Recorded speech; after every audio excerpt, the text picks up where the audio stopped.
Hello friends and welcome to Gardening with Creekside. Today we are going to be prepping the patio for our first Supertunias in the landscape for 2025. I am so excited. It's a little bit of a bittersweet moment here because we are saying goodbye to the tulips. They're done. They're like, we had a glorious spring. Check you out. Thanks so much. So we're going to take out the tulips. We are going to prune the sprinter boxwoods. We are going to kind of reconfigure the irrigation setup just a little bit. I'm going to bring Jerry over here to help me with that. And then get the beds completely prepped so that way tomorrow we can go ahead and plant those first Supertunias of the season. Yes, I am going to do Supertunia Mini Vista White back here on the patio yet again. I just love those plants back here. We did them 2 years ago and they were phenomenal. So we are going to repeat that. You know, keep it simple, sweetie.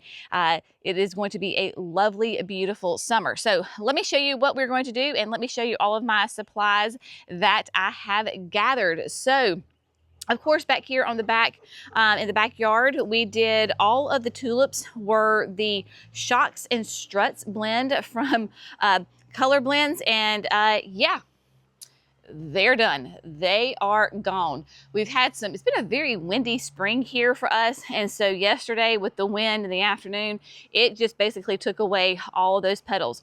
I'm not going to tackle the deck boxes today. I'm simply going to stay very focused, and I'm going to be working in the beds. So we're going to work in here and then all the way around. Now, so these guys up here, they are done. However, as we pan around, first of all, Forest Pansy Redbud. Hello, gorgeous. Isn't she spectacular? Oh, beautiful. I need to get Jerry to get the drone up and do a little shot of that. Maybe we can do that at the end of the video today, or we can do it when we get the Supertunias in. So we will do those. But the tulips in the back, they are still going glorious. The reason that we have such a difference in the blooms as far as the timing here, they are the exact same blend. But as I have told you many times before, this back patio is probably the hottest spot, one of the hottest spots on the entire property. One is because the sun just beats down here basically from sun up to sundown. And then two, of course, it is the patio between the stones of the patio and then the brick foundation. It is just really, really warm. And so the tulips here were the very first ones to bloom on the property, which was great because now we have this staggered display of flowers. So the ones in the landscape, they are staying. I'm not going to touch those today. We're only going to work back here. I am trying to learn how to be a better planner in my brain, because my brain always tells me, oh my gosh, you can get all this stuff done. And I don't. And then I feel kind of frustrated and disappointed at the end of the day. So we're going to pace ourselves today. So the tulips are coming out. I know for some of you that really bothers you. Tulips for us in North Carolina, a zone A, these tulips, they are an annual. They're not going to come back. And if they do, let me show you a prime example right here. So last year, these guys right here, these were the tulips from last year. I didn't get all the bulbs out when I was pulling them out. And look, we only have the strappy foliage, not one single flower. So when I tell you that the tulips are going to be annuals, I'm not being wasteful. I'm not lying. I'm not trying to pull something over on you. They truly are annuals. We're okay with that. Color Blends talks about it, that's what it is. It is what it is, my friends. Just like I don't try to save Supertunias or Salvia over from the year, they're just annuals. So they're coming out. So we're going to take those out, and then I cannot wait to do this. We are going to go ahead and prune our sprinter boxwoods. We do them once a year. That's all it takes. Sprinter kind of gets its name because it is a fast grower. And y'all, this is the time of year where they start to look woolly because they are so top heavy. They desperately need to be pruned. You can see they've got all this beautiful new foliage on them. So we're going to come in here and shape them up. If you don't prune the boxwoods, then they could easily kind of split open. So you can see, like, we're going to take a good bit of this off. Again, I prune them once a year. Once for me is enough. They've really put on this massive growth in the last couple of weeks. And so or months, I would say probably about the last 2 months. So we're going to shape those up. I have already pruned back my camellias. This is the October Magic White Shishi. And all I did was simply shape it. So you can see she has a nice rounded habit to it. You would not have even known that I pruned it if I did not tell you. So just a nice shape on that. This is a great time to go ahead and prune your camellias. So if you have sasanquas, they bloom in the fall, great time to do it. And your japonicas, my japonicas are still blooming. So once they finish blooming, if you need to, you don't have to, but if you need to shape them up, that would be a great time to do it, is after they flower. Don't touch them. Don't touch them. I would say past end of May, because you need that plenty of time for them to put on their new buds for next year. So what we're going to do first is get the tulips out. So I have my hori with me, and then I have my little tub right here. Johnny is back there, the John Deere, we call him Johnny. So I will dump all of that debris in there. And then I have got my hedge trimmers. These are electric hedge trimmers. Jerry got them for me a couple of years ago. Love it because I don't have to worry about cranking it. It's battery operated, does exactly what I need to do here around the gardens. And so we're going to do that, shape them up. I have my little hand rake. This is going to come in quite handy when it is time to get all the debris up from the boxwoods. So I've got that. I've got my cushy kneeling pad to keep the knees safe here on the patio. And yeah, and then of course I've got my furry friend. She is hanging out underneath Johnny, if you can see that. She's already finding the shade with her stick. So all the tulips are going to come out, and then we are going to trim up the boxwoods. It's going to be a great day here in the garden.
Okay, my friends, so we have got everything cleaned up. The hard part of today is done. Got the tulips out. They were pretty easy to go ahead and pull out. I do like to use my hori so that way I can get all of the bulb out, as we don't have any little sprouts coming back next year. And then of course, getting those boxwoods pruned. Yes, they're nice little meatballs right now. Are they absolutely perfect? No, they are not. Perfection is only found in the dictionary, but man, do they look a million times better. Yes, they do. So nice and tight, got everything cleaned up. You'll see there's still some little remnants of the boxwoods in the flower beds. That's no big deal because we're going to come back through and top dress all of this when we're done. And so that'll just go back into the earth and it will be just fine.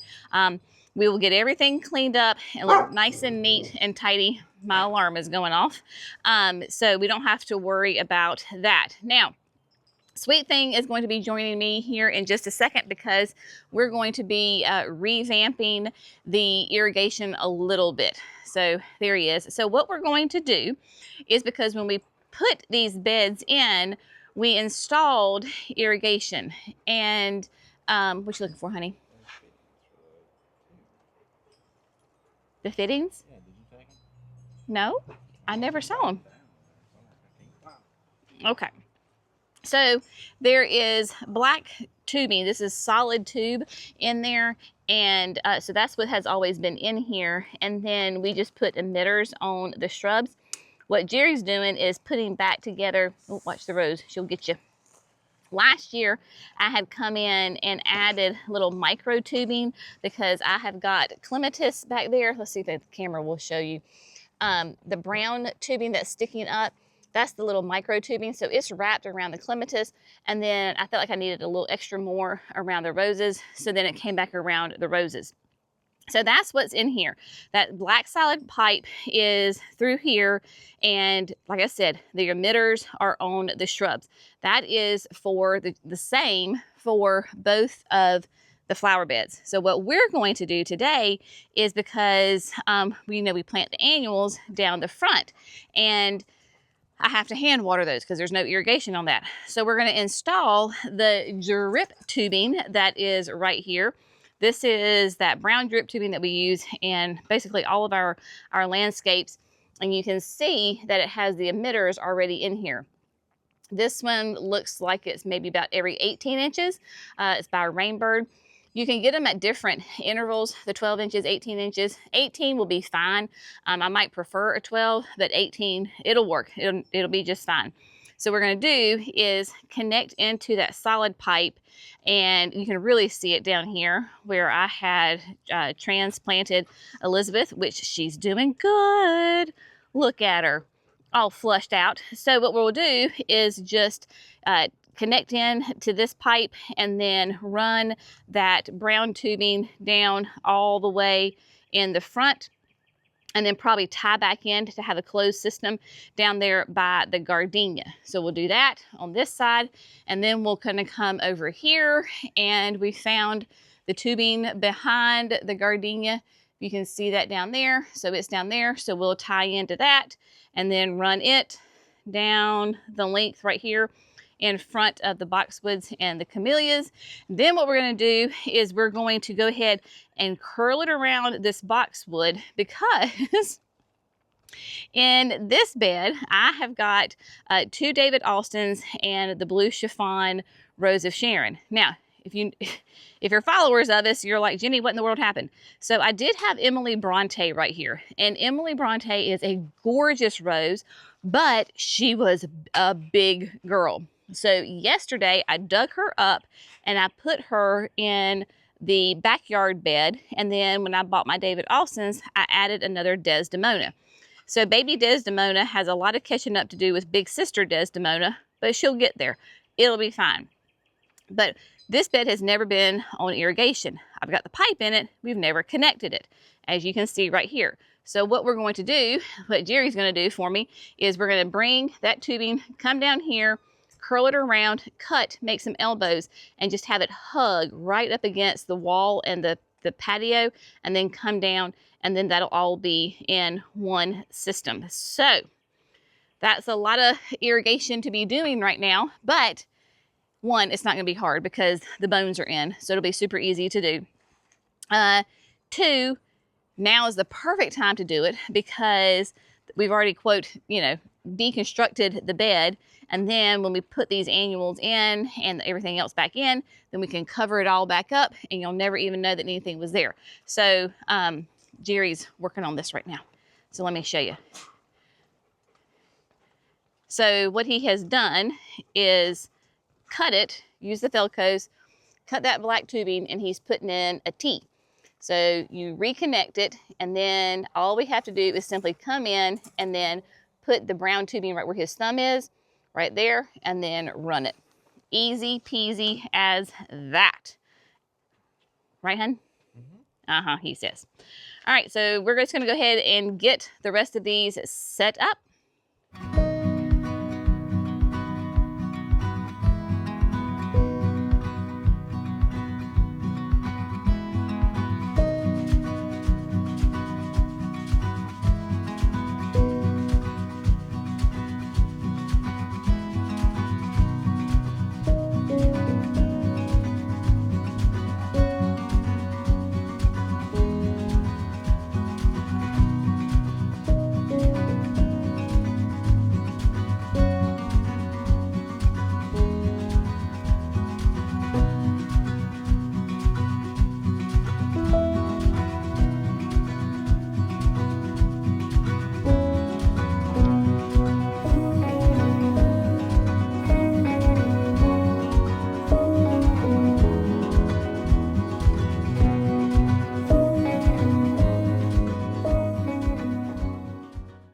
All right, my friends, so today's project is complete. The patio prep for the first Supertunias of 2025 is complete, and oh my goodness, already she looks amazing, and we don't even have any flowers in it yet. So Jerry, of course, came and helped me. We got that irrigation put down, and let me just walk you through what we did, right? So what we did, bless you, the pollen is absolutely horrible. We went ahead and did the black gold. This is the ultra outdoor planting mix. This is what I use to put the chicken coop in the fall for my annuals. And y'all, they are still rocking. So this is a great way to amend your soil. You can, of course, plant directly in it. It is OMRI listed certified, so that means it is a certified organic. So you can put your vegetables in it, you can put your herbs. It is lovely. Of course, you can put your flowers in it too, but it is a great blend of compost and that pine bark. So you can see you've got the aged pine bark in there, and then of course that beautiful compost. These plants are going to absolutely love it. Remember, your soil is like your best friend in the garden. It is your #1 helper. If you have really healthy, happy soil, you're going to have really happy, healthy plants and gorgeous flowers. So especially if you have clay soil like I do, we can't preach it enough. Amend, amend, amend, amend, especially if you have an area where you're doing your annuals over and over again. Basically, we switch out our annual plantings really like twice a year. And so those plants are very heavy feeders. And then of course we get tons of rain here in North Carolina. So maybe not so much right here in the patio, but out in the landscape, all that great top soil, that rich compost, it washes over time. And so you've got to bring it back and amend it so that your plants can grow really strong and happy and healthy. If you do it, especially in your annual areas, you are going to notice a massive difference, and you're not going to be out there watering as much, and you're not going to be out there fertilizing as much. And in the long run, that is a huge time saver, and that is a big deal for me. So what we went ahead and did is, because tomorrow when we come back and put the Supertunia Mini Vista Whites in here, of course, they're just going to go up here in the front. But when we're done, I'm going to top dress the whole bed with the Daddy Pete, that aged pine bark vines. So in order so we didn't have to be, once the petunias are planted, I didn't want to have to be traipsing back and forth over them. I might accidentally step on them. So we went ahead and put the Daddy Pete basically from, I don't know, what, halfway where the shrubs are to the back. So this is what it's going to look like when it's all done and you have the petunias in there. It's just a little thing to make it just a little bit easier. Trying to work a little smarter and not harder tomorrow when I have the petunias in there. And so this will be that nice Daddy Pete. As you can see, it's in here. So all of that is good to go. When I plant my mini vistas, I will come in here because I like to know where my irrigation line is. So I'll just come in here and just lift it up just a little bit so that I can see it, and I know that I'm not trying to plant a plant directly on top of it. So I'll slightly lift it up, but we'll go over that tomorrow. Another place that we're going to put the Mini Vista Whites are underneath the lanterns. So this bed right here will be nothing but the Mini Vista Whites. Didn't do anything of that today. We'll just wait till tomorrow and we can do that tomorrow. But yeah, let me give you a quick little look-see here because I want you to see this forest pansy. This is a red bud, forest pansy red bud. So red buds are native to the Southeast. You can be driving down the road and see them. This particular cultivar is a forest pansy, and we have had it for over 15 years. I remember I was pregnant with Jackson when we bought it as a 15-gallon, and you can see she takes up basically the entire flower bed right here. Absolutely love it. It is also so fun because the red buds, if you can see, I'm trying to get to it without stepping on my plants. Excuse me for 1 second. Can you see how the flowers are coming directly out of the bark? Isn't that cool? I mean, just absolutely covered in those sweet little flowers. Pretty soon, the floor here of the garden is going to be absolutely covered in pink. Those little tiny pink petals. So again, I'm tiptoeing out of the garden. So I just wanted to show you that because she is looking quite spectacular for sure.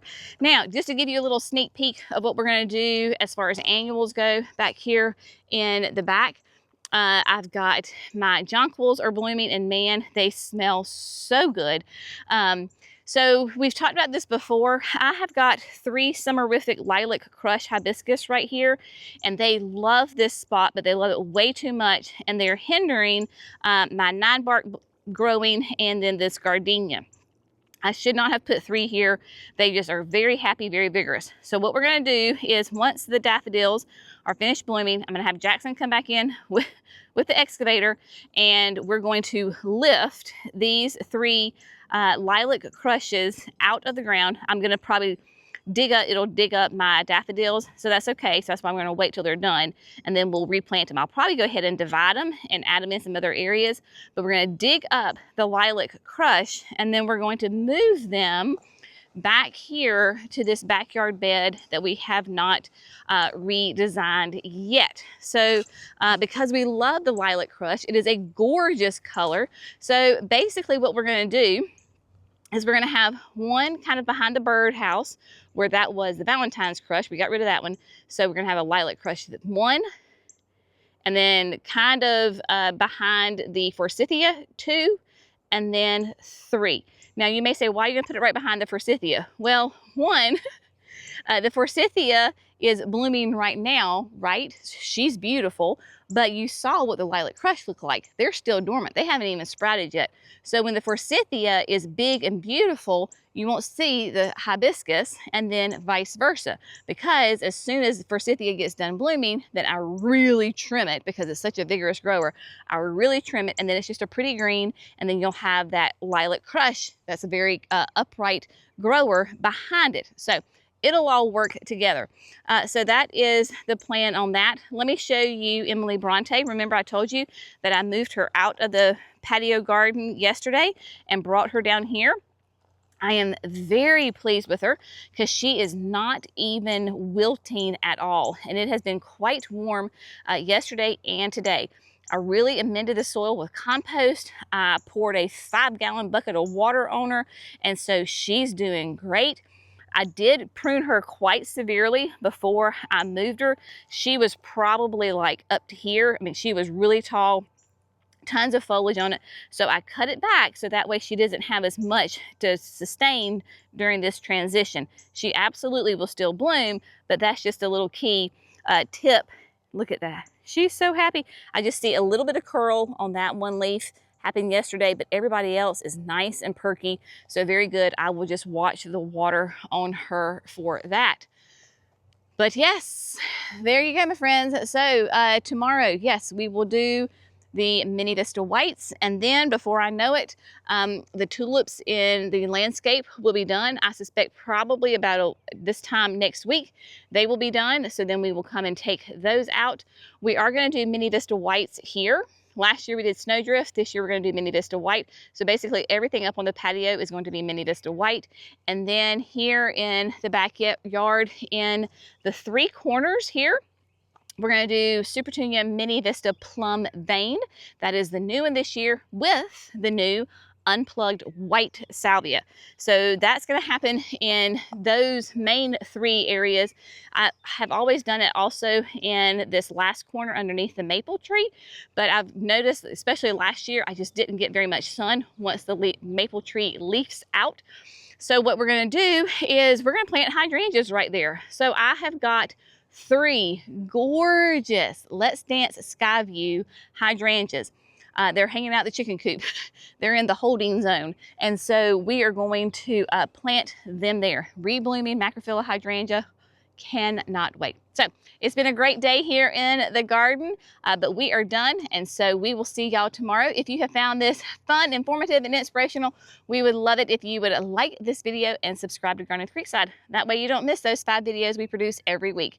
Y'all have an amazing day. We'll see you in the next video. Bye, friends.